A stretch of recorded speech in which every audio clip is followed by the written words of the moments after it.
Hello बच्चों, चलिए प्रश्न को देखते हैं। एक जाति की प्रचुर जनसंख्या उसके प्राकृतिक आवास में पाया जाना कहलाता है। हमारे पास दिए हुए विकल्प है। विकल्प ए निकेत घनत्व, विकल्प बी सापेक्ष घनत्व, विकल्प सी क्षेत्रीय घनत्व, विकल्प डी आदर्श घनत्व। प्रश्न की मुख्य अवधारणा है इस प्रश्न की मुख्य अवधारणा है निकेत घनत्व। देखिए, अगर बात की जाए निकेत घनत्व के विषय में कि निकेत घनत्व क्या होता है, उससे पहले हमें यह पता होना चाहिए कि निकेत क्या होता है। निकेत क्या होता है? एक विशेष पर्यावरणीय स्थिति जिसमें एक प्रजाति रहती है। निकेत क्या है? एक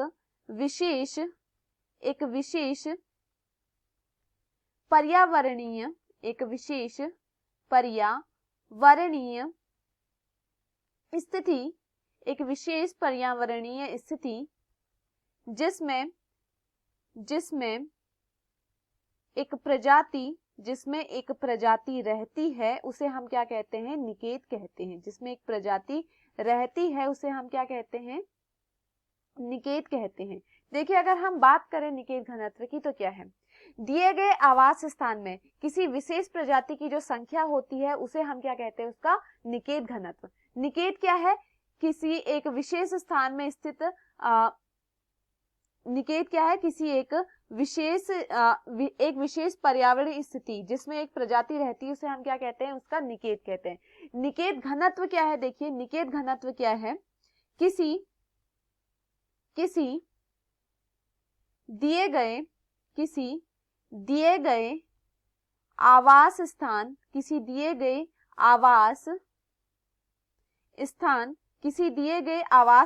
में किसी विशेष प्रजाति की संख्या क्या कहलाती है? उसकी किसी विशेष प्रजाति की संख्या उसका निकेत घनत्व कहलाती है। निकेत क्या है? एक पर्यावरणीय स्थिति जिसमें एक प्रजाति रह रही है, उसे हम क्या कहते हैं? निकेत। अब उस प्रजाति की जो संख्या होगी हम उसे क्या कहेंगे? उसका निकेत घनत्व कहेंगे। चलिए प्रश्न को देखते हैं।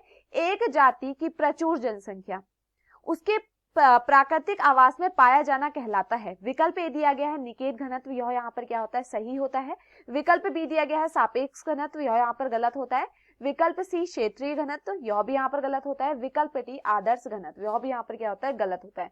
तो दिए हुए विकल्पों में जो हमारा सही विकल्प है वह है विकल्प ए। मैं आशा करती हूँ आपको यह समझ में आया हो। धन्यवाद।